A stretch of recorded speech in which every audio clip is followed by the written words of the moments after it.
শুধু নবীজির জীবনের লক্ষ্য যদি মানুষ জানতো আর তার লক্ষ্যকে নিজের লক্ষ্য বানাতো, 92% মুসলমান প্রয়োজন নাই। যদি 51% মুসলমান নবীর জীবনের লক্ষ্যকে নিজের জীবনের লক্ষ্য বানায়, আগামীর সংসদটাই কোরআনের সংসদ হয়ে যাবে। আমার রাজনীতি আর আপনার রাজনীতি ভিন্ন। আমার রাজনীতি হচ্ছে কোরআনের আইন কায়েমের জন্য, ইসলাম বিজয়ের জন্য। আর আপনারা যারা বাহিরের রাজনীতি করেন, আপনার রাজনীতি কানাডায় বেগম পাড়ায় বাড়ি বানানোর জন্য।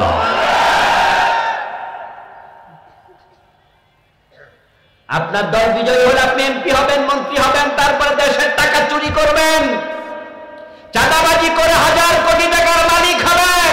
আর আমার চিন্তা, রাজনীতি বিজয় হলে কোরআনের সংসদ ভবনে ইসলামের পক্ষে আল্লাহর আইন হবে, কোরআনের আইন বিজয় হয়ে যাবে। মদিনায় একজন মুসলিম নারী চুরি করেছে, ধরা পড়েছে। নবীজির আদালতে বিচার এসেছে, নবীজি তাকে হাত কাটার ঘোষণা দিয়ে দিলেন, রায় দিয়ে দিলেন। প্রস্তাব আসলো, ইয়া রাসূলুল্লাহ, অন্য কোন শাস্তি কি দেয়া যায় না? কারণ সেই মহিলাটি অবিবাহিতা ছিলেন, সম্ভ্রান্ত বংশের নারী ছিলেন। মদিনায় এর আগে চোরের হাত কাটার বিধান কারো উপর কার্যকর হয় নাই, এটাই ছিল প্রথম ঘটনা। লোকেরা ভাবতেছে মেয়েটা যদি হাত কেটে দেয় তাহলে অবিবাহিতা তো, বিয়ে হওয়ার সম্ভাবনা আর থাকবে না, এটা বদনাম হয়ে যাবে, তার তো বিয়ে করতে চাইবে না, মেয়েটা চোর। তার বংশের নাকে মুখে চুনকালি লাগবে, বংশের মর্যাদা হানি হবে। তাই নবীজির কাছে উসামা বিন যায়েদ রাদিয়াল্লাহু তাআলা আনহুমা, নবীজির নাতি, উনার মাধ্যমে সুপারিশ দিয়েছে, ইয়া রাসূলুল্লাহ, হাত না কেটে অন্য শাস্তি দেয়া যায় কি না? উসামা বিন যায়েদ রাদিয়াল্লাহু তাআলা আনহুমা যখন নবীজির কাছে প্রস্তাব দিলেন, রাসূল বুঝে ফেলেছেন উসামা ছোট মানুষ, এ বুদ্ধি উনার মাথায় আসার কথা নয়। ওসামা, তোমাকে যারা পাঠিয়েছে তাদেরকে ডাকো। ওসামা রাদিয়াল্লাহু তাআলা আনহু যারা পাঠাইছে, আবু বকর, ওমর, উসমান, আলী, অন্য সাহাবী যারা আছেন তাদেরকে ডাকলেন। রাসূলের সামনে তারা হাজির। প্রিয় নবী দাঁড়ালেন, খুতবা দিলেন এবং তিনি রাগান্বিত হয়ে গেলেন, উনার চেহারা লাল হয়ে গেল। তখন তিনি বলেছিলেন, এই মহিলা নয়, যদি আমার মেয়ে ফাতেমা চুরি করতো আমি ফাতেমার হাতটাও কেটেই দেব। তো আল্লাহর বরত্বের ঘোষণা যেখান থেকে দিতে হয়, যেখানে আইন বানাইলে মানুষ মানতে বাধ্য হয়, সংসদ ভবন হচ্ছে জাতির মাথার মতো। গোসলখানায় গিয়ে বালতির পানি যদি মগে নিয়ে মাথায় ঢেলে দেন, পায়ের দিকে যেতে আর ধাক্কাতে হয় না, নিজে নিজে চলে যায়। সংসদ ভবনে আইন পাশ করালে গ্রামে গঞ্জের লোকেরা মানতে বাধ্য হয়, আইন চকিদার হাত পর্যন্ত পৌঁছে যায়। আলহামদুলিল্লাহ, আলহামদুলিল্লাহি নাহমাদুহু ওয়া নাস্তাঈনুহু ওয়া নাস্তাগফিরুহ ওয়া নাউযু বিল্লাহি মিন শুরুরি আনফুসিনা ওয়া মিন সাইয়্যাতি আ'মালিনা। من يهد الله فلا مضل له ومن يضلل فلن تجد له وليا مرشدا. وأشهد أن لا إله إلا الله وأن محمدًا عبده ورسوله. أما بعد فقد قال الله تعالى في كلامه المجيد: أعوذ بالله من الشيطان الرجيم. بسم الله الرحمن الرحيم هو الذي أرسل رسوله بالهدى ودين الحق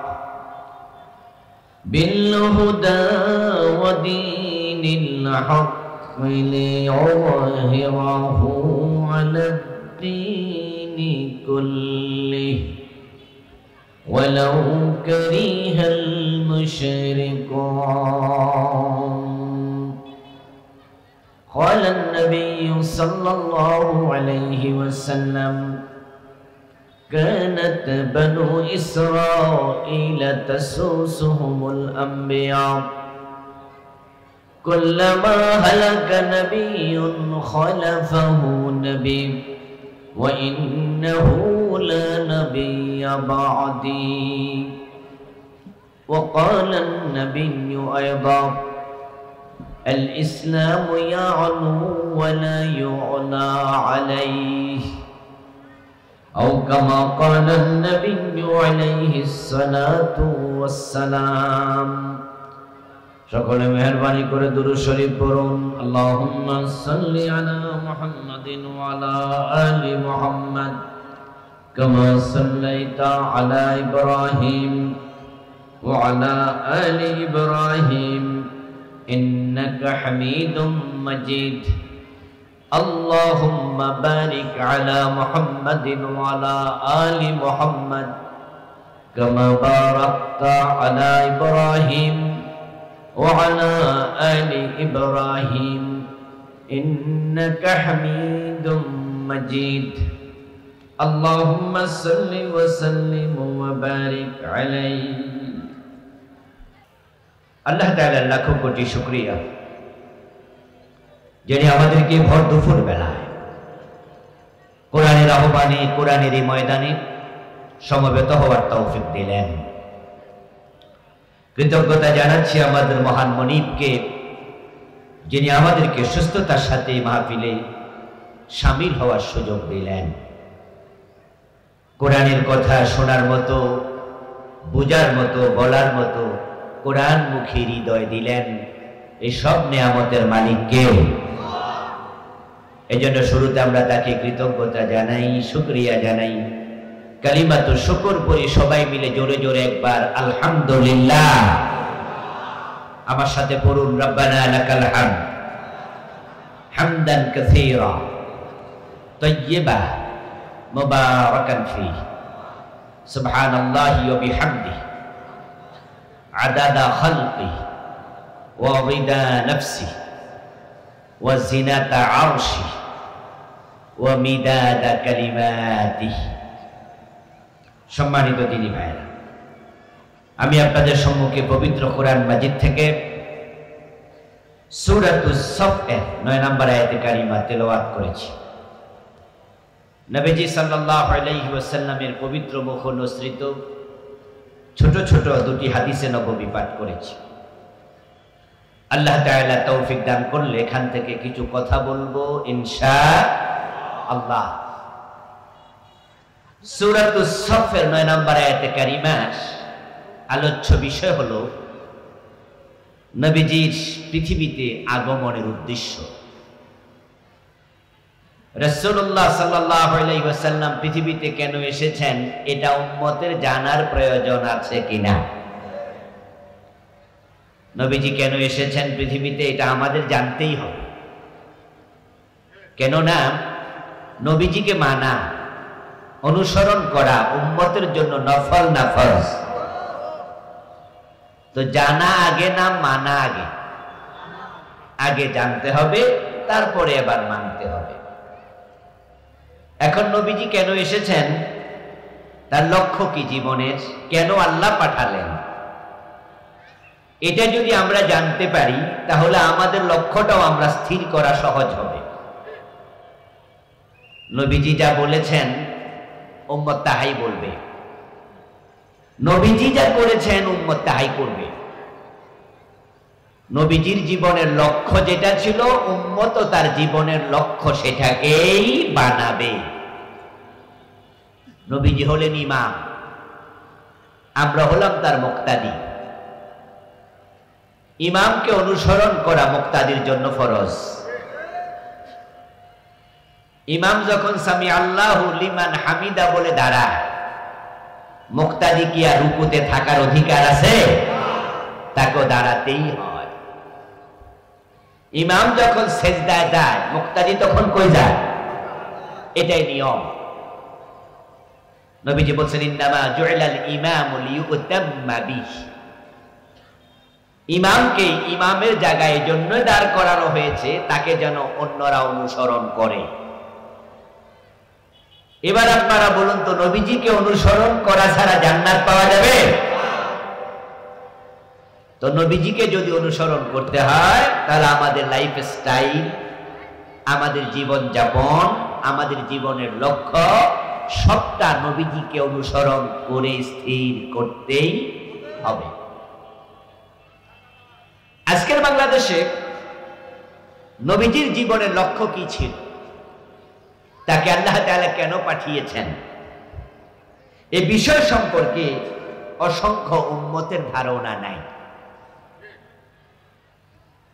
তারা জানে না নবীজি কেন এসেছেন দুনিয়ায়। না জানার কারণেই সমস্যা। 92% মুসলমানের দেশে ইসলাম নাই।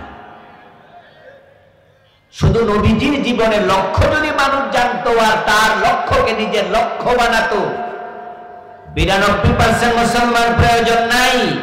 যদি 51% মুসলমান নবীর জীবনের লক্ষ্যকে নিজের জীবনের লক্ষ্য বানায়, আগামীর সংসদটাই কোরআনের সংসদ হয়ে যাবে। নবীজির জীবনের লক্ষ্যই ছিল কোরআনের বিজয়, ইসলামের বিজয়। আল্লাহ তাআলা ইসলামকে পাঠিয়েছেন পরাজিত থাকতে না বিজয়ী হতে। قال رسول الله صلى الله عليه وسلم الاسلام يعلو ولا يعلى عليه। নবীজি সাল্লাল্লাহু আলাইহি ওয়াসাল্লাম বলেন, ইসলাম বিজয়ী হতে এসেছে, পরাজিত হতে নয়। রাসূলের হাদিস থেকে আমরা যা শুনবো আমরা নিজেরাও বলবো, ইসলাম কি পরাজিত হতে এসেছে না বিজয়ী হতে? বাংলাদেশের বয়স চলছে 54 বছর।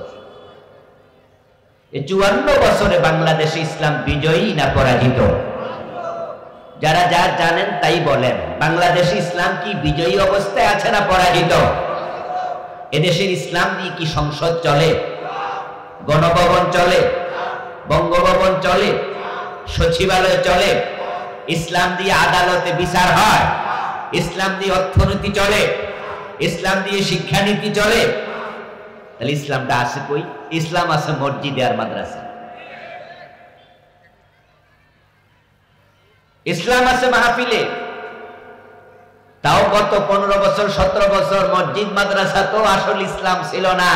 হক কথা বললে ইমামের চাকরিটা থাকতো না, খতিবের চাকরি চলে যেত। হক কথা বলার পরিবেশ মসজিদেও ছিল না, মাহফিলে তো নাই।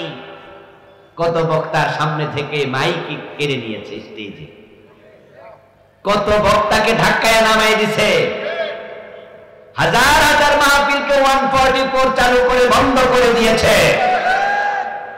মাহফিল করার জন্য অনুমতি নিতে হতো টিওনো, ডিসি, এসপি, ওসি, এলাকার নেতা ফেতা, কতজনের কাছে যাওয়া লাগতো।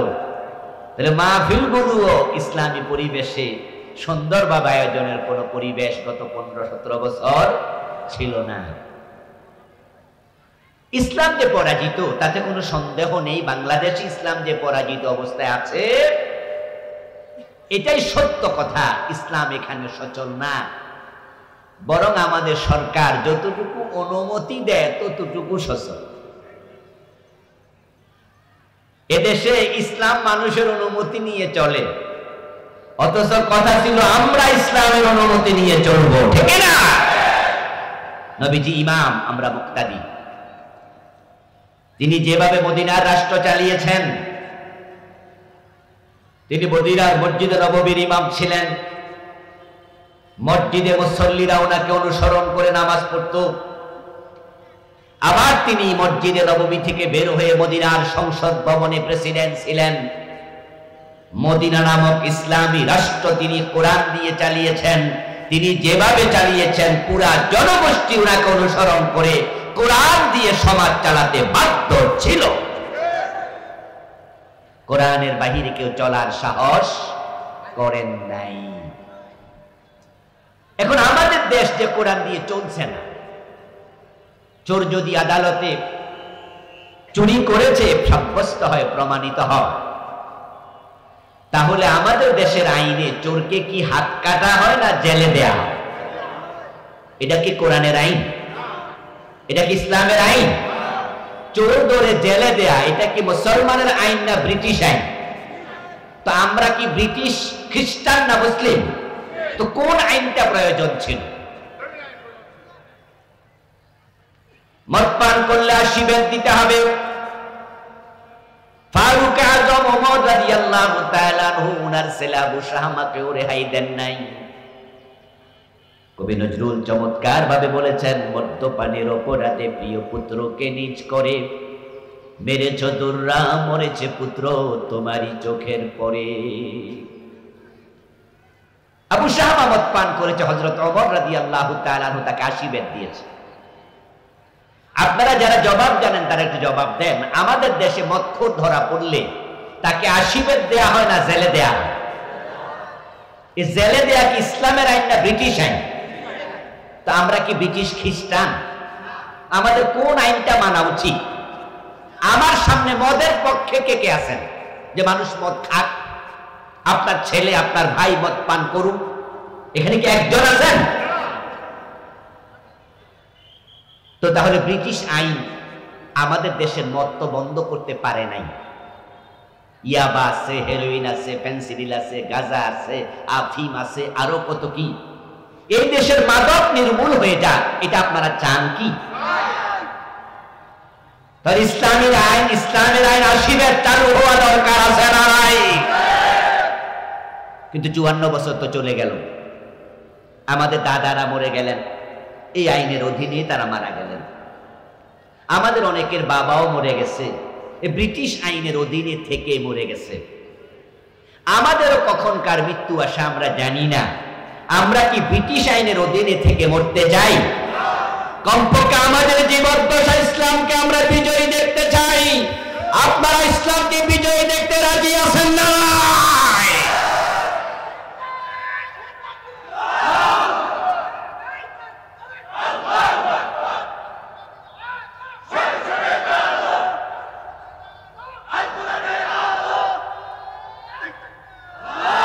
আমার প্রিয় ভাইরা, সূরা আস-সাফের 9 নম্বর আয়াতের প্রতিপাদ্য নবীজির জীবনের লক্ষ্য। নবীজি সাল্লাল্লাহু আলাইহি ওয়াসাল্লাম হলেন আমাদের লিডার, ইমাম। তিনি আমাদের নেতা, তিনি আমাদের উসওয়া, তিনি আমাদের কুদওয়া, তিনি আমাদের জন্য আইডল, তিনি আইকন, তিনি নামুজাজ। আল্লাহ তাআলা তাকে সামনে রাখলেন, আমাদের নেতৃত্বের জায়গায় রেখে বলছেন, লাকাদ কানা লাকুম ফি রাসূলিল্লাহি উসওয়াতুন হাসানাহ। এই দুনিয়ার মানুষেরা, তোমাদের জন্য আমি রাসূলুল্লাহর জীবনে রেখেছি সর্বোত্তম আদর্শ নমুনা। নবীজিকে আল্লাহ তাআলা শুধু আমাদের জন্য আদর্শ নমুনা বানিয়ে ক্ষান্ত হন নাই, এবার তিনি বলছেন, কুল ইন কুনতুম তুহিব্বুনাল্লাহ ফাত্তাবিউনি ইউহিব্বুকুমুল্লাহ। তোমরা যদি আল্লাহকে ভালোবাসতে চাও, আল্লাহর ভালোবাসা পেতে চাও, ফাত্তাবিউনি, আমি নবীকে অনুসরণ করো। নবীকে যদি আপনি অনুসরণ করেন তাহলে ইউহিব্বুকুমুল্লাহ, আল্লাহ ঘোষণা দিচ্ছে আমি তোমাদেরকে ভালোবাসবো। শুধুমাত্র আল্লাহ ভালোবাসবেন না, নবীজি সাল্লাল্লাহু আলাইহি ওয়াসাল্লাম বলছেন, যে ব্যক্তি আমাকে অনুসরণ করবে সে আমার সাথে আল্লাহর জান্নাতে প্রবেশ করবে। মান আহাব্বা সুন্নতি ফাকাদ আহাব্বানি ওয়া মান আহাব্বানি কানা মাই ফিল জান্নাহ। নবীজি বলেন যে আমার সুন্নাহকে ভালোবাসে সে আমি নবী মুহাম্মদকে ভালোবাসলো, আর যে আমাকে ভালোবাসে সুন্নাহ আমল করার মাধ্যমে তার প্রমাণ দেবে কানা মাই ফিল জান্নাহ, সে জান্নাতে আমার সাথে থাকবে। সুবহানাল্লাহ। আমরা কি জান্নাতে যেতে চাই? আমার প্রথম 5 মিনিট আজকের আলোচনা, 4 মিনিট আলোচনা শুনে কেউ কেউ মনে মনে ভাবছেন হয়তো এই কথাগুলো তো কিছুটা রাজনৈতিক কথা হয়ে গেল। ইসলামের বিজয়, চোর ধরে হাত কাটো, ডাকাত ধরে শুলে দাও, মদপান করলে 80 বেত লাগাও, জেনা করলে 100 বেত দাও, বিবাহিত হলে পাথর মারো, এগুলো তো ইসলামের ফৌজদারি আইন, রাজনৈতিক আইন। তাহলে হুজুর মনে আজকে কিছু রাজনীতির ওয়াজ শুরু করছে। আমি আপনাকে বলবো, হ্যাঁ আপনি ঠিক ধরেছেন, আমার রাজনীতি আর আপনার রাজনীতি ভিন্ন। আমার রাজনীতি হচ্ছে কোরআনের আইন কায়েমের জন্য, ইসলাম বিজয়ের জন্য। আর আপনারা যারা বাহিরের রাজনীতি করেন, আপনার রাজনীতি কানাডায় বেগম পাড়ায় বাড়ি বানানোর জন্য।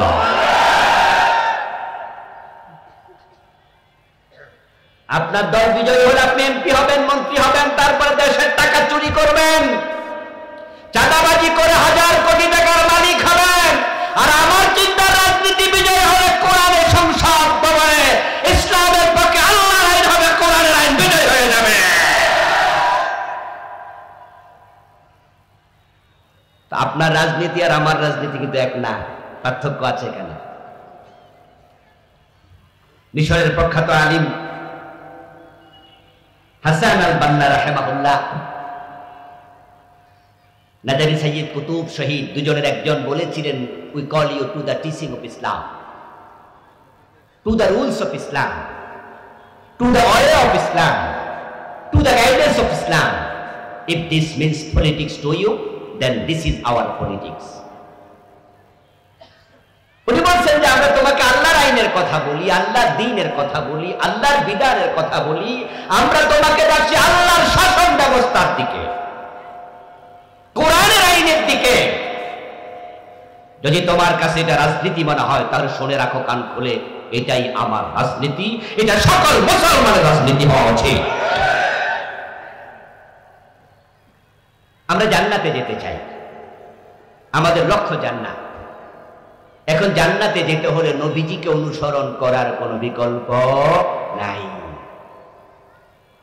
আমরা নবীজি সাল্লাল্লাহু আলাইহি ওয়াসাল্লামকে মসজিদে যেমন মানব, মসজিদের বাইরেও নবীকে অনুসরণ করব, মানব।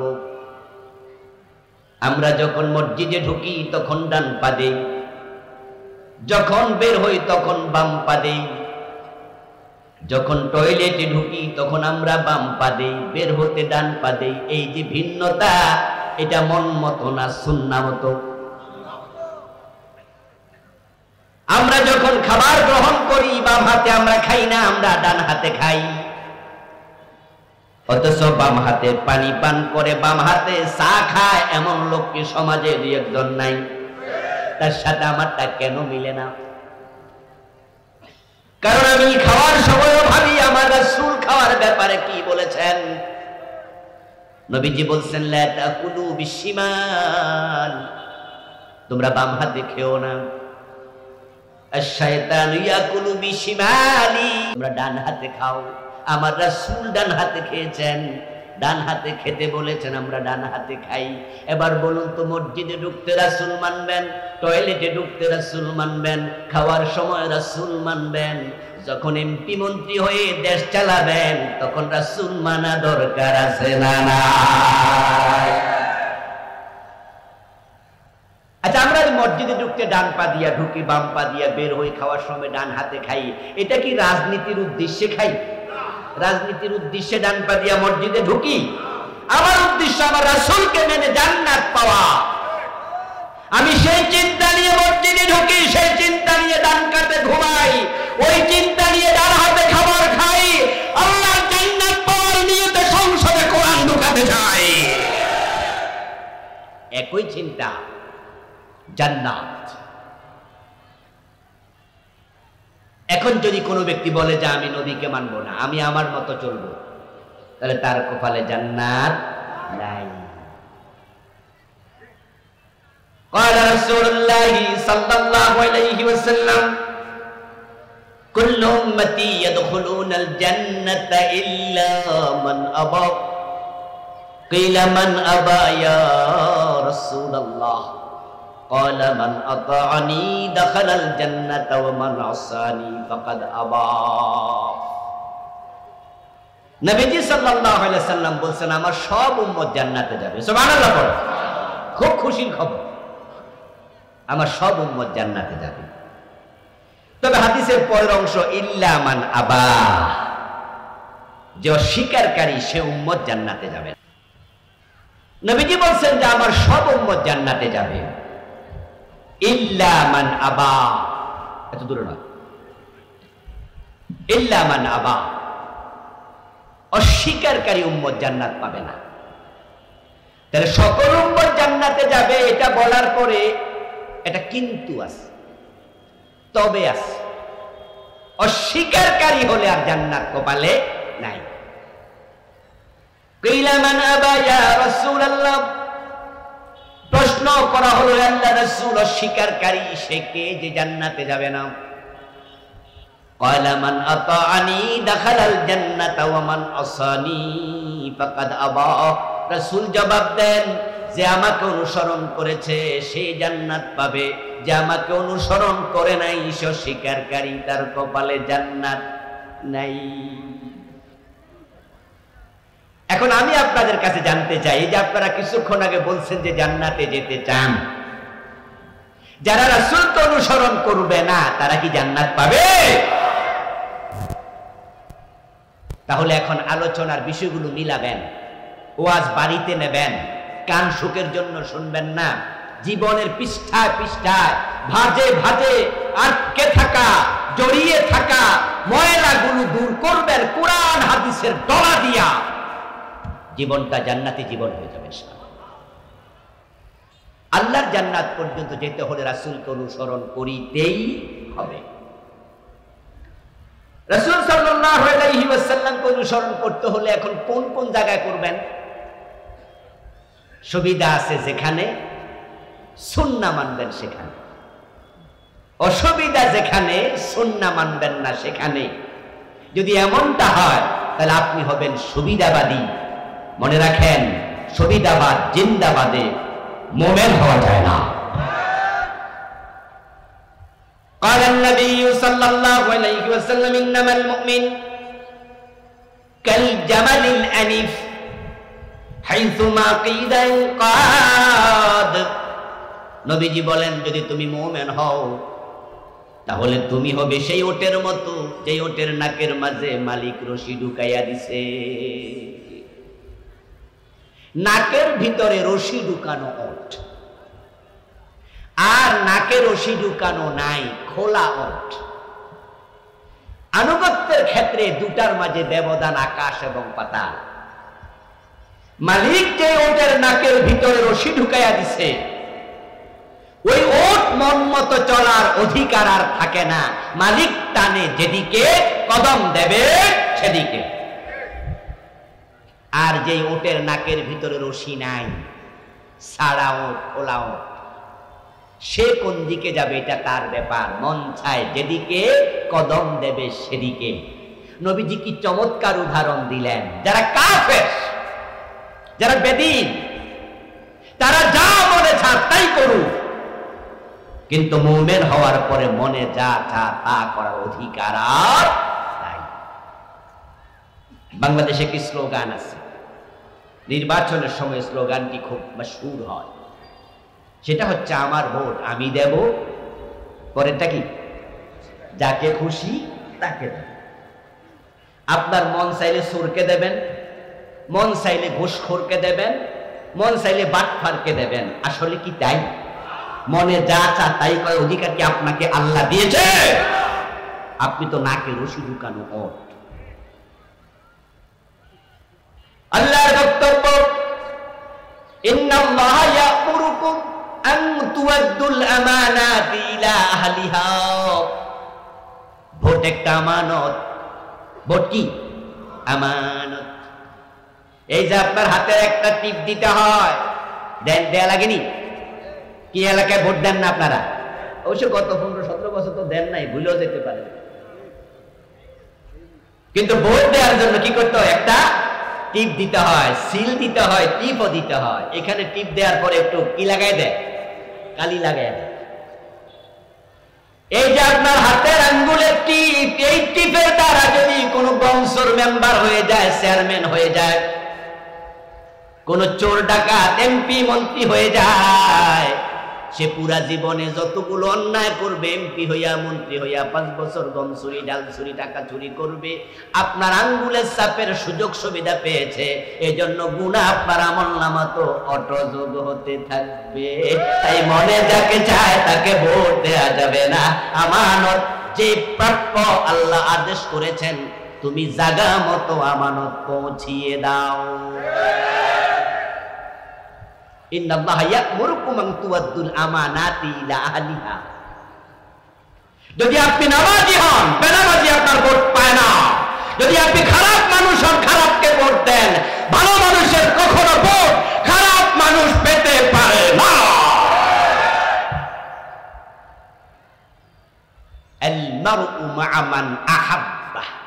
না, কারণ আমরা রাসূলকে মানি, বাবাকে না। আমার রাসূল মাগরিব পড়েছেন কয় রাকাত ফরজ, তা আমার বাবা 2 রাকাত পড়লে আমি ওনার সাথে নাই লোকমা দেব। আচ্ছা, ইমাম সাহেব যদি পীর সাহেব হয়, মুরিদ কি লোকমা দেয় না? যদি ইমাম সাহেব, পীর সাহেব, হুজুর 2 রাকাত পড়ে মাগরিবে সালাম ফিরায়, তাহলে একজন মুরিদও সালাম ফিরাবে না, পীরকেও ছাড় দেবে না, লোকমা দেবে। কারণ তারা জানে যে আমি অনুসরণ পীরকে করি না, আমি নবী মুহাম্মদকে অনুসরণ করি। ছাড় নাই। এবার বলুন তো, যে লোকগুলো মসজিদে পীরকেও ছাড় দেয় না, নবীকে মানতে ভুল করলে লোকমা দেয়, বাবা ইমাম হলে বাবারেও ছাড় দেয় না, ওই মানুষগুলো মসজিদ থেকে বের হয়ে যখন দোকানে ব্যবসা করে, তখন রাসূলকে অনুসরণ করে পুরাপুরি ব্যবসা চালায়। তো সেখানে কেউ ওজনে কম দেয়, কেউ মালে ভেজাল দেয়, কেউ মানুষ ঠকায়। আপনাদের নীলফামারী জেলায় কি জজ কোর্ট নাই? এটাও তো কমপক্ষে হ্যাঁ না কওয়া যায় নাকি? নাকি বাড়ি থেকে আসার সময় বউ মানা করছে কথা কই? নীলফামারী জেলায় জজ কোর্ট আছে? জজ সাহেব জোহরের নামাজ পড়তে গেছে, সকল মানুষ কি বেনামাজি? জজদের মাঝে নামাজি আছে না? অনেক নামাজি মানুষ আছে। আমার এক ক্লাসমেট এখন সিনিয়র সহকারী জজ, কিছুদিন পরে দায়রা জজ হয়ে যাবে ইনশাআল্লাহ। সে ওই দিন বই লিখছে ইসলাম নিয়ে, আমার কাছে কপি পাঠাইছে। তাহলে জাজদের মাঝে ইসলাম গবেষণা করে এমন ভালো মানুষও আছে। জোহরের নামাজ পড়ার জন্য জজ সাহেব জজ কোর্ট মসজিদে গেল। ইমাম সাহেব 2 রাকাত ফরজ পড়ানোর পর আর তাহিয়াতু পড়তে ওনার মনে নাই, উনি দাঁড়িয়ে গেলেন। বলুন তো, আমরা কি সালাম ওনার সাথে দাঁড়াবো না লোকমা দেব? কারণ আমরা সকলে জানি যে 2 রাকাত পরে আত্তাহিয়াতু পড়া ওয়াজিব। আপনারা জানেন তো এই মাসালা ওয়াজিব, ইচ্ছা করে এটা সারা যাবে না। পেছন দিয়ে লোকজন লোকমা দিল, জজ সাহেব লোকমা দিলেন। ইমাম সাহেব ভুল করছেন, টের পাইছে। তারপরে তিনি সাউসেজদা দিয়া এটার মিনিমাইজ করছে। ওয়াজিব ছুটে গেলে সাউসেজদা ওয়াজিব, উনি সাউসেজদা দিলেন। ইমাম সাহেবকে ভুল ধরলেন জজ সাহেব লোকমা দিয়ে। নামাজের পরে এবার তিনি এজলাসে বসলেন। সেদিন একজন চুরি করা মামলা, চোরের মামলার রায়। এখন জজ সাহেব যখন রায় পড়ে, চুরির রায় দেয়, তখন তিনি হাত কাটার রায় দেয় না জেলে দেয়। অথচ সুর ধরে হাত কাটা নফল না ফরজ? এই মাসলাটা কি? ইসলামী, একজন ইসলামী ব্যক্তি, মুসলিম ব্যক্তি, ইসলামী আদালত যেখানে 92% মুসলমান, ওখানে চোর ধরে হাত কাটার বিধানটা প্রতিষ্ঠিত থাকা নফল না ফরজ? নবীজি বলেছিলেন, আমার মেয়ে ফাতেমা যদি চুরি করে আমি ফাতেমাকে ছেড়ে দেব, ঠিক না? নাকি করব? এই কথা বলে না ভাইরা? নবীজি কি বলছেন? আমার ফাতেমাকেও ছাড় দেয়া হবে না। লাওয়ান্না ফাতিমাতা বিনতা মুহাম্মাদিন সারাকাত ইন্না মুহাম্মাদান লা ইয়াকতাউ ইয়াদা। প্রেক্ষাপট ছিল মদিনায় একজন মুসলিম নারী চুরি করেছে, ধরা পড়েছে। নবীজির আদালতে বিচার এসেছে, নবীজি তাকে হাত কাটার ঘোষণা দিয়ে দিলেন, রায় দিয়ে দিলেন। প্রস্তাব আসলো, ইয়া রাসূলুল্লাহ, অন্য কোন শাস্তি কি দেয়া যায় না? কারণ সেই মহিলাটি অবিবাহিতা ছিলেন, সম্ভ্রান্ত বংশের নারী ছিলেন। মদিনায় এর আগে চোরের হাত কাটার বিধান কারো উপর কার্য করার হয় নাই, এটাই ছিল প্রথম ঘটনা। লোকেরা ভাবতেছে মেয়েটা যদি হাত কেটে দেয় তাহলে অবিবাহিতা তো, বিয়ে হওয়ার সম্ভাবনা আর থাকবে না, এটা বদনাম হয়ে যাবে, তার তো বিয়ে করতে চাইবে না, মেয়েটা চোর, তার বংশের নাকে মুখে চুনকালি লাগবে, বংশের মর্যাদা হানি হবে। তাই নবীজির কাছে উসামা বিন যায়েদ রাদিয়াল্লাহু তাআলা আনহুমা, নবীজির নাতি, উনার মাধ্যমে সুপারিশ দিয়েছে, ইয়া রাসূলুল্লাহ, হাত না কেটে অন্য শাস্তি দেয়া যায় কি না? উসামা বিন যায়েদ রাদিয়াল্লাহু তাআলা আনহুমা যখন নবীজির কাছে প্রস্তাব দিলেন, রাসূল বুঝে ফেলেছেন উসামা ছোট মানুষ, এ বুদ্ধি উনার মাথায় আসার কথা নয়। ওসামা, তোমাকে যারা পাঠিয়েছে তাদেরকে ডাকো। ওসামা রাদিয়াল্লাহু তাআলা আনহু যারা পাঠাইছে, আবু বকর, ওমর, উসমান, আলী, অন্য সাহাবী যারা আছেন তাদেরকে ডাকলেন। রাসূলের সামনে তারা হাজির। প্রিয় নবী দাঁড়ালেন, খুতবা দিলেন এবং তিনি রাগান্বিত হয়ে গেলেন, উনার চেহারা লাল হয়ে গেল। তখন তিনি বলেছিলেন, এই মহিলা নয়, যদি আমার মেয়ে ফাতেমা চুরি করতো আমি ফাতেমার হাতটাও কেটেই দেব। কিছুক্ষণ আগে জজ সাহেব লোকমা দিছে হুজুরকে, হুজুরের ভুল ছিল ওয়াজিব, আর জজ সাহেব এখন জেলখানায় দেয়, চোর ধরে হাত কাটে না। জজ সাহেব যেটা লঙ্ঘন করছে সেটা ওয়াজিব না ফরজ? গুরুত্ব কোনটার বেশি, ওয়াজিবের না ফরজের? তাহলে জজ সাহেব মসজিদে গেলে ইসলাম বোঝে, আদালতে আর বোঝে না। আচ্ছা, এবার আপনাদের কাছে আমার আরেকটা প্রশ্ন, জজ সাহেবের সামনে যারা আছে সেখানে কি শ্রোতা মণ্ডলীর মাঝে মুসলমান নাই? বাদী মুসলিম, বিবাদী মুসলিম, সাক্ষী মুসলিম, বিচারক নিজে মুসলিম, হ্যান্ডকাফ হাতে নিয়ে দাঁড়িয়ে আছে, কয়েদিকে জেলখানায় নিয়ে যাবে, ওই পুলিশগুলাও মুসলিম, উকিল মুসলিম, ব্যারিস্টার মুসলিম। এখন মসজিদে যখন ইমাম ভুল করে তখন সব মুসলমান লোকমা দেয়, কিন্তু 54 বছর যেই আদালতে জজেরা ভুল করতেছে 54 বছর ধরে, ওখানে কোনো শ্রোতা লোকমা দেয় না। কারণ তারা জানে ইমামরে লোকমা দিলে মামলা খাওয়া লাগে না। যদি জজ সাহেবকে বলতাম, জজ সাহেব এই বিচার হয় নাই, আপনি চোর ধরে হাত কাটার বিচার কেন দেন না, এই রায় কেন দেন না, তখন জজ সাহেব বলবে আদালত অবমাননার মামলা দেও। আদালত অবমাননার মামলা খাওয়া লাগবে, আদালতে কেউ বিরোধিতা করে না। যত ভুল করছে ছোটারা ভুল মেনে নিচ্ছে, এজন্য দেশের পরিবর্তন হচ্ছে না। ইমাম ভুল করলে আমরা চুপ থাকলে ইমামের ভুলে নামাজ নষ্ট হয়ে যেত। আমরা যখন চুপ থাকি না, ইমাম সংশোধন হতে বাধ্য হয়। এখন থেকে আমরা সামান্যের প্রতিবাদ যদি শুরু করি, দেশ তারের মতো সোজা হয়ে যাবে, নেতারা সোজা হয়ে যাবে। অন্যায় করলে প্রতিবাদ করতে শিখতে হবে, এটা ইসলামের শিক্ষা। নবীজি সাল্লাল্লাহু আলাইহি ওয়াসাল্লাম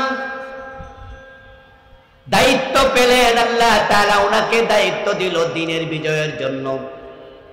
নবীজির পুরা জীবনী আমাদের জন্য অনুকরণীয়, অনুসরণীয় বটে। তবে আজকের আলোচ্য বিষয় নবী জীবনের লক্ষ্য, সূরাতুস সফের 9 নম্বর আয়াত। পুরা জিন্দেগি বিশাল মহাসাগর, একদিনের 1-1.5 ঘন্টা আলোচনায় সেখান থেকে এক গ্লাস পানিও তোলা যায় না। তাই ভূমিকায় যা বললাম লম্বা সময়, এখন থামালাম ভূমিকা, এখন মূল অংশ প্রবেশ করছি। আমার রাসূলকে আল্লাহ দুনিয়ায় কেন পাঠালেন, এটা কোরআনের 3টা আয়াতে বলেছেন। সূরা সাফ আয়াত নাম্বার 9, সূরাতুল ফাতহ আয়াত নাম্বার 28, সূরা তাওবা আয়াত নাম্বার 33। আয়াত 3টা, সূরা 3টা, কিন্তু কথা বলেছেন 3বার একটা, হুয়াল্লাযী আরসালা রাসূলাহু বিল হুদা ওয়া দীনিল হক লিইয়ুযহিরাহু আলাদ দীনি কুল্লি। একই কথা আল্লাহ বারবার বলেছেন যে আমি আমার রাসূলকে কোরআন এবং ইসলাম দিয়ে পাঠিয়েছি যেন তিনি জমিনে কোরআনের বিজয় করেন। নবীর জীবনের লক্ষ্য যদি কোরআনের বিজয় হয়, এবার আওয়াজ করে সবাই একটু দয়া করে বলেন, আমাদের জীবনের লক্ষ্যটা কোরআনের বিজয়কে বানানো দরকার আছে না নাই? নবীজি হচ্ছেন ট্রেন গাড়ির ইঞ্জিনের মতো। আমরা যারা উম্মত, আমরা হলাম পিছনে বগি। ট্রেনের পিছনে থাকে ডাব্বা, বগি। নীলফামারীতে কি কয়? বগি বলে তো। ট্রেনের ইঞ্জিন যায় যেদিকে, বগি যায় সেদিকে। এবার বলুন তো, যদি কোনো বগি ইঞ্জিন থেকে ছুটে যায়, আলাদা হয়ে যায়, তাহলে ইঞ্জিন চলে যাবে, বগি কিন্তু থেমে থাকবে, বগি আর যেতে পারবে না। এখন নবীজি আমাদের যদি ইঞ্জিন তুল্লাহ হয়, উম্মতের আমরা বগি হই। নবীজির জীবনের লক্ষ্যের সাথে আমাদের জীবনের লক্ষ্য এটা করা, জোড়া দেয়া দরকার আছে না? তাহলে কানা মাই ফিল জান্নাহ, নবী বলছে তুমি আমার সাথে জান্নাতে ঢুকবা। মক্কায় রাসূল 13 বছর থাকলেন। দীর্ঘ 13 বছর পর্যন্ত রাসূলুল্লাহ সাল্লাল্লাহু আলাইহি ওয়াসাল্লাম মক্কায় তিনি দ্বীনের প্রচার করলেন, দায়িত্ব পালন করলেন, কিন্তু মক্কায় নবীজি দ্বীনের বিজয় করতে পারেন নাই। যাদের জানা আছে তারা একটু জবাব দিয়েন, ইসলামের বিজয় কি মক্কায় হয়েছে না মদিনায়? অথচ নবীজির জন্ম কোথায়? নবুয়ত হলো 23 বছর, উনি মক্কায় ছিলেন 13 বছর। তাহলে বাকি 10 বছর কোথায় ছিলেন? এখানে 3 বছর বেশি ছিলেন, কিন্তু দ্বীনের বিজয়টা এখানে হয় নাই। 4 জন খলিফা, আবু বকর, ওমর, ওসমান, আলী রাদিয়াল্লাহু তাআলা আনহুম, 4 জনের জন্মস্থান কোথায়? আরে সহজ প্রশ্ন তো, বলেন না কোথায়? কিন্তু ইসলামের বিজয় হলো কোথায়? আচ্ছা, আরেকটা খবর যোগ করি, আল আশারা আল মুবাশশারা আল মাশহুরা, যে জান্নাতের সুসংবাদ প্রাপ্ত বড় বড় 10 জন সাহাবী, এর 10 জনের জন্মস্থান ছিল মক্কা। কোরআনের মোট সূরা সংখ্যা 114, তার মাঝে 86টা নাজিল হয়েছে মক্কায়, মদিনায় নাজিল হয়েছে মাত্র 28টা। তাহলে সূরা বেশি নাজিল হলো মক্কায়। 10 জন জান্নাতি সাহাবী, সুসংবাদ প্রাপ্ত বাড়ি মক্কায়। 4 জন খলিফার বাড়ি মক্কায়। নবীজির 13 বছর জীবন কাটলো মক্কায়, কিন্তু ইসলামের বিজয় হলো মদিনায়। কোন কারণ আছে না নাই? যে কারণটা বাংলাদেশে চলমান 54 বছর। আমি আমার আলোচনার একবারে শুরুতে বলেছি যে এদেশে ইসলামের বিজয় নাই। ঠিক একটা কারণ, যেখানে মক্কা ইসলামের বিজয় ছিল না, কারণ ছিল মক্কার সংসদে আবু জেহেলেরা কোরআন নিয়ে নবীজিকে ঢুকতে দেয় না। وقال الذين كفروا لا تسمعوا لهذا القرآن والغوا فيه لعلكم تغلبون। মক্কার সংসদ ভবনের নাম ছিল দারুন নাদওয়া। ওই দারুন নাদওয়াতে বসে মক্কার কাফেররা আবু জেহেলের নেতৃত্বে 2টি সিদ্ধান্ত পাশ করেছিল। প্রথম সিদ্ধান্ত হলো লা তাসমাউ লিহাদাল কুরআন, মুহাম্মদ যে কোরআন পড়ে শোনায় এ কোরআন শোনা যাবে না, কোরআন শুনতে যাওয়া যাবে না। কোরআন মসজিদ আপনার সংসদে ঢুকবে বহু দূরের কথা, কোরআন শোনা নিষেধ। ওয়াল গাউফি। তাদের দ্বিতীয় সিদ্ধান্ত হলো কোরআন যেখানে পড়বে সেখানে গন্ডগোল লাগাতে হবে। 144 জারি করা, এটা নতুন সিস্টেম।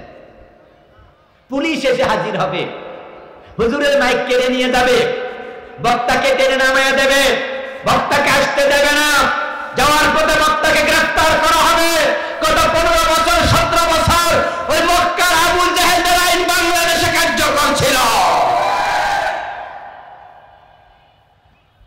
জমিনের মালিককে চিৎকার দিয়ে বলুন না, জমিনটা কার? তো আল্লাহর জমিন, আল্লাহর কোরআনের আইন চলবে না, কোরআনের কথা চলবে না, কোরআনের মাহফিল চলবে না। এই সিদ্ধান্ত কি আল্লাহ মেনে নেবেন? এই জন্য আল্লাহ আবু জেহেলকে বেশি দিন দুনিয়াতে থাকতে দেন নাই। বদরের প্রান্তরে দুটা ছোট্ট বাচ্চার কাছে লাঞ্ছিত করে দুনিয়া থেকে পাঠিয়েছেন জাহান্নামে। ওই আবু জেহেলের ধর্ম অহংকার আল্লাহ চুরমার চুর করে দিয়েছেন, চূর্ণ বিচ্ছিন্ন করে দিয়েছেন। আপনারা জেনে থাকবেন, যারা একটু ইসলামের ইতিহাস সম্পর্কে লেখাপড়া করেছেন, আবু জেহেলকে হত্যা করেছে বড় মানুষ না ছোট মানুষ? দুজন শিশু, যাদের বুলুগিয়ত মাত্র হয়েছে, মুআজ এবং মুআব্বাদ রাদিয়াল্লাহু তাআলা আনহুমা। যে দুইজন শিশুকে নবীজি বদরের যুদ্ধে আনতে রাজি হন নাই, বরং তারা দুইজনে নবীজিকে রাজি করাইছেন। বয়স অল্প ছিল, যার কারণে নবীজি বলছেন যে না, বালেগ হওয়ার আগে আমি নেই না, যুদ্ধের মাঠে নেই না। তারা দুইজন যাবেই, বায়না ধরছে আমরা যাবই। যুদ্ধের মাঠে গেলেন। যুদ্ধ যখন শুরু হবে, যুদ্ধের ব্যূহ রচনা করা হলো।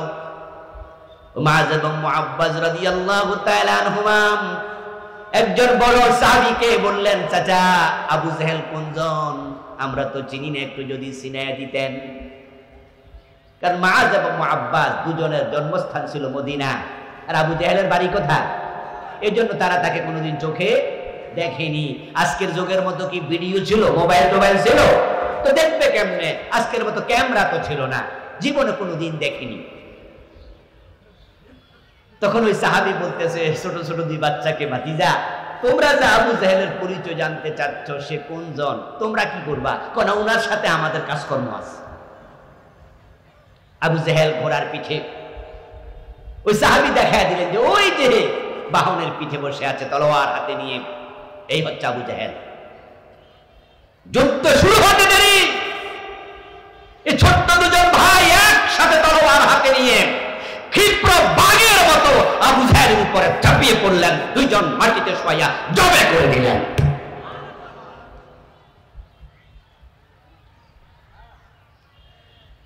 আল্লাহর গজবে আবু জেহেল শেষ। ছোট দুটি বাচ্চার কাছে পরাজিত হলো। ঠিক যারা গত 15 বছর 17 বছর বাংলাদেশে কোরআনের কথা আমাদেরকে বলতে দেয় নাই, কত কোরআনওয়ালাকে গুলি করেছে, কত আল্লাহর বান্দাকে ফাঁসি দিয়েছে, আল্লামা সাইদির মতো তো বড় আলেমকে তারা দীর্ঘদিন জেলে ভরে রেখেছে। কি জুলুম তারা করল। জুনায়েদ বাবু নগরী রাহিমাহুল্লাহ, বড় বৃদ্ধ আলিম, উনাকে রিমান্ডে নিয়ে পিটাইয়া উনার দুটা হাঁটুকে লুজ বানায় দিছে, ল্যাংড়া বানায় দিছে। শাপলার চত্বরে কত আলেমের বুকে গুলি চালিয়েছে। আল্লাহ তাআলা এই নতুন আবু জেহেলদেরকেও ছোট ছোট ইউনিভার্সিটি কলেজের পোলাপানের হাতে লাঞ্ছিত করলো। এমন ভাবে লাঞ্ছিত হলো, দুপুরের খাবার খেয়ে পালাতে পারে নাই, 45 মিনিটে ইন্ডিয়ায় পালাতে বাধ্য হয়েছে। সীমা লঙ্ঘন করেছিল তারাও। আল্লামা সাইদি রাহিমাহুল্লাহর সেই বিখ্যাত উক্তি, পালানোর জন্য ইঁদুরের গর্ত খুঁজে পাবে না। আল্লামা সাইদি রাহিমাহুল্লাহর সেই বিখ্যাত উক্তি, আমাদেরকে মৌলবাদী বলো না, তোমরা আগাবাদী হয়ে গাছের আগায় উঠো না, না হয় আমরা গাছের গোড়া ধরে নাড়া দেব, মামুর বাড়ি দিল্লিতে পালাতে বাধ্য হবে। আল্লামা সাইদির কি বক্তব্যগুলো কিভাবে একবার 100-100 মিলে গেল। সীমালঙ্ঘনকারীদেরকে আল্লাহ পছন্দ করেন না। নবীজি সাল্লাল্লাহু আলাইহি ওয়াসাল্লাম পারেননি মক্কায় দিনের বিজয় করতে, কারণ সেখানে তারা কোরআন নিয়ে সংসদে ঢুকতে দেয়নি। চলে গেল 13টা বছর। এবার আল্লাহর ইশারায় প্রিয় নবী হিজরত করে মদিনার দিকে রওনা দিলেন। হিজরতের ঘটনা আপনারা কম বেশি সবাই জানেন। 3 দিন গারে সুরে তিনি আত্মগোপনে ছিলেন। তারা ঘোষণা করেছে মুহাম্মদকে জীবিত অথবা মৃত, অথবা মুহাম্মদ ইবনে আব্দুল্লাহর কল্লা যদি আনতে পারো 100 লালট পুরস্কার দেয়া হবে। কোন রকমে নিজের জীবনটা নিয়ে রাসূলুল্লাহ সাল্লাল্লাহু আলাইহি ওয়াসাল্লাম মদিনায় যাচ্ছেন। হিজরতের পথে প্রিয় নবীর মনে পড়ে গেল, মদিনা হিজরত করে গিয়ে যদি দেখি মদিনার সংসদ ভবনে আরেক আবু জেহেল বসে আছে, আমাকে কোরআন নিয়ে ঢুকতে দেয় না, হিজরত করে লাভ হবে কি? আমাকে তো আল্লাহ দ্বীনের বিজয়ের জন্য পাঠাইছে। ওয়া রাব্বাকা ফাকাব্বির বলেছে। ওহির একবারে শুরু, এটা দ্বিতীয় ওহী। প্রথম ওহী ইকরা, দ্বিতীয় অংশ ইয়া আইয়ুহাল মুদ্দাসসির কুম ফাআনযির ওয়া রাব্বাকা ফাকাব্বির। আমাকে আল্লাহ দায়িত্ব দিয়েছে আমি যেন আল্লাহর বরত্ব ঘোষণা করি। তো আল্লাহর বরত্বের ঘোষণা যেখান থেকে দিতে হয়, যেখানে আইন বানাইলে মানুষ মানতে বাধ্য হয়, সংসদ ভবন হচ্ছে জাতির মাথার মতো। গোসলখানায় গিয়ে বালতির পানি যদি মগে নিয়ে মাথায় ঢেলে দেন, পায়ের দিকে যেতে আর ধাক্কাতে হয় না, নিজে নিজে চলে যায়। সংসদ ভবনে আইন পাশ করালে গ্রামে গঞ্জের লোকেরা মানতে বাধ্য হয়, আইন চকিদার হাত পর্যন্ত পৌঁছে যায়।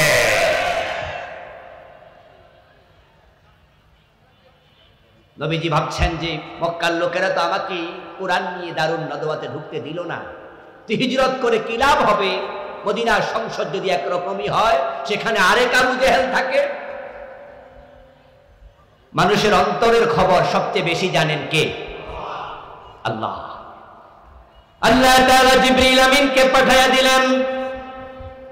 জিবরিল আমিন কোরআন মাজিদের একটি আয়াত নিয়ে নাজিল হয়ে গেলেন। আল্লাহ দোয়া শিখিয়ে দিলেন, ওয়া কুর রাব্বি আদখিলনি মুদখালা সিদকিন ওয়া আখরিজনি মুখরাজা সিদকিন ওয়াজআলনি মিন লাদুনকা সুলতানান নাসীরা। সুবহানাল্লাহ। পড়েন ভাই। হে নবী, আপনি আমার কাছে দোয়া করেন। মক্কা আপনার ক্ষমতা ছিল না, ভাবছেন মদিনায় গেল কোনো ক্ষমতা থাকবে না। আরে ক্ষমতা তো আবু জেহেলদের হাতে না, ক্ষমতা আব্দুল্লাহ ইবনে উবাইদের হাতে না, পুরো তো ক্ষমতার মালিক কে? আরে ভাই চুপ থাকছেন কেন? কথা বলেন না। ক্ষমতার মালিক কে? নাকি জনগণ সকল ক্ষমতার মালিক?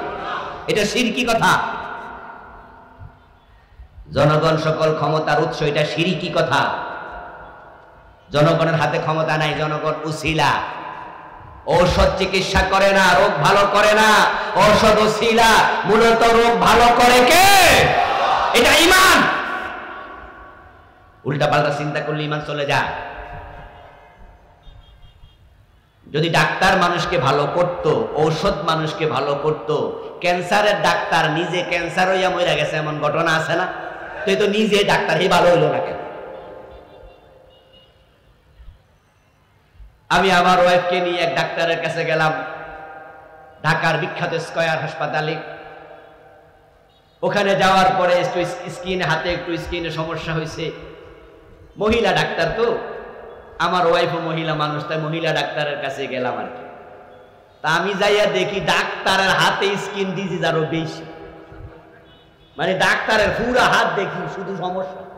ডাক্তার যে কলম দিয়ে লিখবে, ডাক্তার তো আর পর্দা করে না। তো পরে আমি আমার ওয়াইফের বাসায় এসে কইলাম, দেখছো নি অবস্থাটা? যদি ঔষধ মানুষকে ভালো করতো, তো ডাক্তারের সমস্যা কেন? এই জন্য ইমানটা ঠিক করতে হবে। জনগণ ক্ষমতার মালিক না, জনগণ ছিল ক্ষমতার মালিক কে? জনগণ ক্ষমতার মালিক যদি হতো, তাহলে শেখ হাসিনা জুলাইতে পালানো লাগতো না। কারণ এদেশের পুলিশ, এদেশের বিজিবি, এদেশের আর্মি, এদেশের র্যাব এদেশের সব ক্ষমতা তার হাতে ছিল। একটা চৌকিদার থেকে সেনাবাহিনী প্রধান পর্যন্ত তার নিজের লোক ছিল।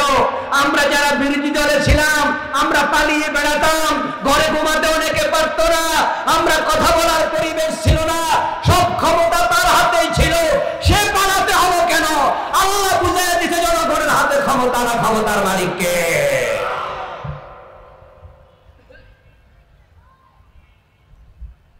ওনারা বলেছিলেন ভিশন 2041, ওনাদের ক্ষমতা আপাতত 2041 পর্যন্ত, মনে আছেনি আপনাদের? ওনারা ঘোষণা করছে ভিশন 2041, 2041। আর সেনাবাহিনীর প্রধান গিয়ে বলছে ম্যাডাম 41 সাল না, 41 মিনিটও নেই। বলেছে কিনা? বলেছে কিনা? সে কথোপকথন তো আমাদের কাছে স্পষ্ট।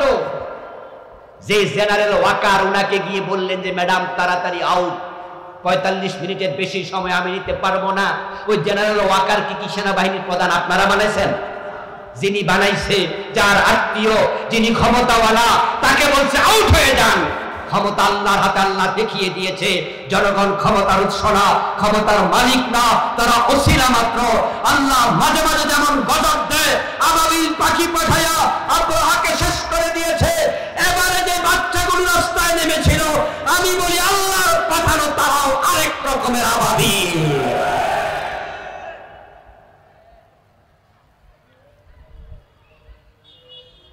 প্রিয় ভাইরা, বলছিলাম নবীজি হিজরত করছেন, আল্লাহ দোয়া শিখাইয়া দিলেন টেনশন করবেন না, বরং ক্ষমতার মালিক আমি, আমার কাছে দোয়া করুন, ওয়াজআললি মিন লাদুনকা সুলতানান নাসিরা। বাংলা অর্থ হলো আল্লাহ আমাকে তুমি রাষ্ট্র ক্ষমতা দিয়ে সাহায্য করো। সুবহানাল্লাহ পড়েন। এই দোয়াটা আল্লাহর কোরআনে আছে না নাই? বলেন না আছে না নাই? তো নবীজি আল্লাহর কাছে রাষ্ট্র ক্ষমতা চেয়েছেন। রাষ্ট্র ক্ষমতা চাওয়ার সুন্নাহ, সুন্নাহ, সুন্নাহ। তবে নবীজি রাষ্ট্র ক্ষমতা পেটের জন্য চান নাই, টাকার জন্য চান নাই, শুধু ক্ষমতার বাহাদুরির জন্য চান নাই, আল্লাহর কোরআনের আইন তৈরি করার জন্য চেয়েছেন। কোরআনের আইন বাস্তবায়ন করার জন্য চেয়েছেন। এই যে আমরা আজকে এখানে হাজার হাজার মানুষ, আমরা যদি সবাই মিলে একটা মিছিল করি, বাংলাদেশে সুদ ঘুষ চলতে দেয়া হবে না, সবাই স্লোগান দিলে সুদ ঘুষ বন্ধ হবে? কিন্তু যেখানে আইন বানানো হয় সংসদ ভবনে 151 জন এমপি যদি বলে আমরা সুদের পক্ষে নাই, বরং আমরা ইসলামী অর্থনীতি চাই, একবার হ্যাঁ বলিলে সুদ বন্ধ হয়ে যাবে। অনেকে বলে না সুদ ভিত্তিক অর্থনীতি না হলে চলে না। আমি বলি প্রিয় ভাইরা, তোমরা ভুলের ভিতরে আছো। ইসলামী ব্যাংক প্রমাণ করে দিয়েছে ইসলামী ব্যাংকিং দিয়ে ব্যাংক চলে, অর্থনীতি চলে। ইসলামী ব্যাংক বরাবর বরাবর কত বছর বাংলাদেশের 1 নাম্বার ব্যাংকে পরিণত হয়েছে, প্রতি বছর সবার সেরা হচ্ছে। ইসলাম হচ্ছে এমন একটি আধুনিক জীবন ব্যবস্থার নাম, যেটা ফলো করলে দুনিয়ায় শান্তি, আখেরাতে মুক্তি আসবে, দারিদ্রতা থাকবে না। ইসলামকে ঠিক জায়গায় পৌঁছিয়ে দাও। নবীজির দোয়া রাস্তায় কবুল হয়ে গেল। নবীজি মদিনায় পৌঁছলেন। মদিনার আবাল বৃদ্ধ বনিতা নারী পুরুষ নির্বিশেষে সবাই নেচে গে তালাল বদরু আলাইনা মিন সানিয়াতিল বিদা, দোয়া তারা গান গেয়ে গে নবীজি কাউস খজরাজ বনু নজির বনু কুরাইজা মক্কার মুশরিকরা মুসলিমেরা বেদিনেরা ইসলামওয়ালারা একসাথে মিটিং করে মদিনার প্রেসিডেন্ট বানিয়ে দিয়েছে। ইসলাম চলে আসে, দ্বীনের বিজয় শুরু হয়ে গেল। নবীজি সাল্লাল্লাহু আলাইহি ওয়াসাল্লাম চলে গেলেন 10 বছর পর। সময় দিতে হবে। ইসলাম আসার পর দিন থেকেই সমৃদ্ধি আসবে না। চুলার উপরে পানি বসিয়ে আগুন লাগালেই পানি উত্তপ্ত হয় না। 2 মিনিট 5 মিনিট 10 মিনিট সময় দাও, আস্তে আস্তে এমন ভাবে উত্তপ্ত হবে তোমার আঙ্গুল চুবাতে পারবে না, আঙ্গুলের মাংস খসে পড়ে যাবে। ইসলাম আসার পর 10 বছর চলে গেল। আবু বকর সিদ্দিক আসলেন, 2.5 বছর চলে গেল।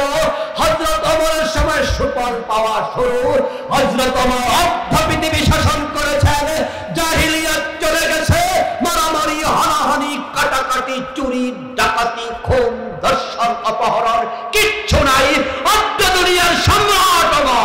গাছতলা একা একা ঘুমায়, বডিগার্ডের আর প্রয়োজন নাই। ইসলাম শব্দের অর্থ আত্মসমর্পণ, ইসলাম শব্দের অর্থ শান্তি। হযরত ফারুক আযম ওমর রাদিয়াল্লাহু তাআলা আনহু যখন তিনি খলিফা, তার যুগে পাওয়া যায় যাকাত বিভাগের কর্মচারী যাকাতের টাকা কাঁধে নিয়ে ঘোরে, যাকাত খাওয়ার মতো গরিব মানুষ আর নাই। আমার প্রিয় নীলফামারীবাসী, ইসলামটাকে সংসদে পাঠাও, ব্যক্তি নয়, দল নয়, কোরআনকে পাঠাও। যদি কোরআন ওয়ালা হয়ে যায়, এদেশের মানুষ শান্তি এখানেও আসবে। আমরা গত 3 দিন আগে 4 দিন আগে দেখেছি আমাদের দেশের একজন বড় নেতা, আমরা যারা ইসলামপন্থী মানুষ, আমরা তো কোরআনের পক্ষে, ইসলামের পক্ষে আসি। আমাদের একজন অন্য দলের বড় নেতা, তিনিও বলেছেন আমরা মদিনার ইসলাম চাই। বলেছে কিনা? যারা শুনেছেন তারা একটা আওয়াজ করুন, বলেছে কিনা? আমাদের বড় দলের বড় নেতা জনাব সালাউদ্দিন আহমদ, আমি তাকে ধন্যবাদ জানাই। তিনি আমার ভাই, উনার বাবাও আলেম ছিলেন। আমরা বলতে চাই, যদি মদিনার ইসলাম আপনারা চান, আমরা তো মদিনার ইসলাম চাই। চলুন না সবাই মিলে কোরআনকে সংবিধান বানিয়ে দেয়।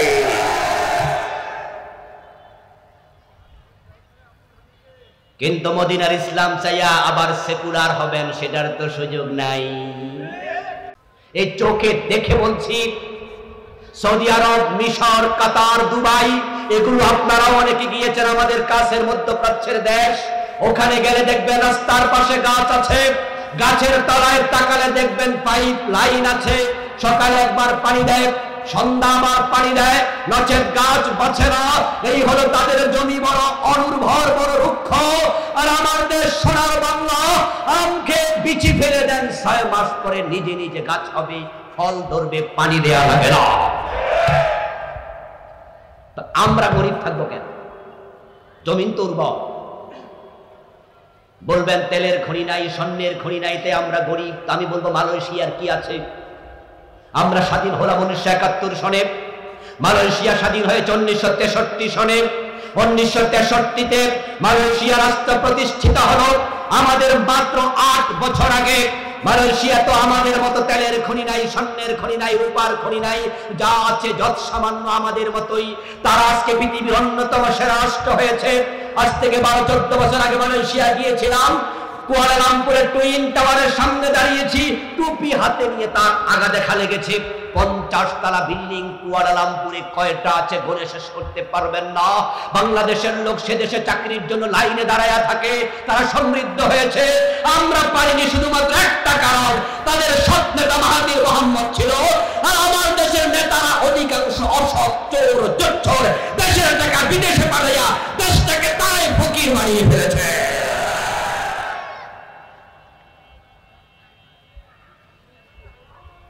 প্রিয় ভাই আমার, এমন দেশ পৃথিবীতে কম আছে, এত সুন্দর দেশ। দরকার নেতৃত্বের আমূল পরিবর্তন। আল্লাহর কোরআনকে সামনে নিয়ে আগান। নবীজি সাল্লাল্লাহু আলাইহি ওয়াসাল্লাম কোরআনের বিধান প্রতিষ্ঠিত করেছেন, চুরি ডাকাতি সব বন্ধ, মাদক বন্ধ। আমরা অন্তেশ দেখতে চাই, একটাবার দেখতে চাই। এই 54 বছরে আমরা জাতীয়তাবাদীদের শাসন দেখেছি, ধর্মনিরপেক্ষতাবাদীদের শাসন দেখেছি। 5 বছরের জন্য এবার ইসলামী শাসন দেখা দরকার আছে না নাই? আল্লাহ সুযোগ করে দিয়েছে।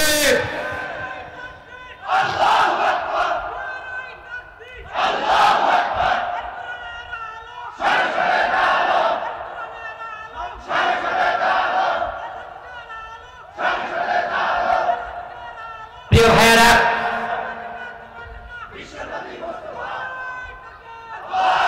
সুযোগ আল্লাহ করে দিয়েছে, বারবার সুযোগ আসে না, এবার সুযোগ কাজে লাগান। মহতারাম, আমাদের বড় ভাই নেতা সালাউদ্দিন আহমদ ভাইয়ের সাথে আমরা একমত পোষণ করছি। আমরা আবার বাংলাদেশে মদিনা ইসলাম দেখতে চাই। আসলে এটা এবার সহজ, কারণ আগে এই বামেরা রামেরা আমাদেরকে কথা বলতে দিত না। এবার বামেরা পালাইছে, রামেরা পালাইছে, এবার বাংলাদেশ ডানপন্থীদের হাতে এমনি চলে এসেছে। শহীদ প্রেসিডেন্ট জিয়াউর রহমান ডানপন্থী মানুষ ছিলেন। এদেশের সংবিধানে বিসমিল্লাহ কে লাগাইছে? শহীদ প্রেসিডেন্ট জিয়াউর রহমান রাহিমাহুল্লাহ। আমরা দোয়া করি তার কবরকে আল্লাহ জান্নাতে টুকরা বানায় দাও। উনি বিসমিল্লাহ আমাদের সংবিধানে ঢুকিয়ে বুঝিয়েছেন তিনি ইসলামের পক্ষের মানুষ। যেহেতু আমাদের হাতে এবার সুযোগ আছে, বামের আরামেরা নাই, এবার আমরা একটু মার্চ করতে চাই, কোরআনের সংসদ বানাতে চাই। তবে মর্নিং সজদা ডে, আসরের আজান হয়ে গেছে, আলোচনা সংক্ষিপ্ত করে ফেলছি। মর্নিং সজদা ডে প্রত্যুষ দিবসের প্রতিচ্ছবি। বাংলাদেশ যে ইসলামী দেশ হচ্ছে তার কিছু সিমটম আমরা দেখছি, থামাতে পারবেন না। ইসলাম আসছে, কেউ থামানোর ক্ষমতা নাই। তার সিমটম ডাকসু, জাকসু, প্রাকসু, চাকসু। যে জাহাঙ্গীরনগর বিশ্ববিদ্যালয়কে বলা হয় বামদের আতুর ঘর, ওই জাহাঙ্গীরনগরের ছাত্ররা, ছাত্রীরা এবার ইসলাম ওনাদেরকে আগিয়ে দিয়েছে। ডাকসুর ছাত্ররা, ছাত্রীরা আগিয়ে দিয়েছে, জাকসুতে দিয়েছে, রাকসুতে দিয়েছে, চাকসুতে দিয়েছে। তারা বুঝাচ্ছে এবার আমরা এক হয়েছি, তোমরা এক হয়ে যাও, ইসলাম থামানোর ক্ষমতা কারো থাকবে না। আসুন না আমরা নবীজির সে জীবনের লক্ষ্যের উদ্দেশ্য দিনের বিজয়, এটাকে লক্ষ্য বানিয়ে বাংলাদেশকে ইসলামের রঙে রঙিন করতে চাই। এবার সে কাজ করব। আল্লাহ তুমি তৌফিক দাও, সবাই বলো আমিন। হাযা মা ইনদি ওয়াল ইলমু ইনদাল্লাহ আলাইহি তাওয়াক্কালতু ওয়া ইলাইহি উনীব। আল্লাহ হাফেজ। প্রিয় ভাইরা, একসাথে সংক্ষিপ্ত দোয়া করে বিদায় নিতে চাই।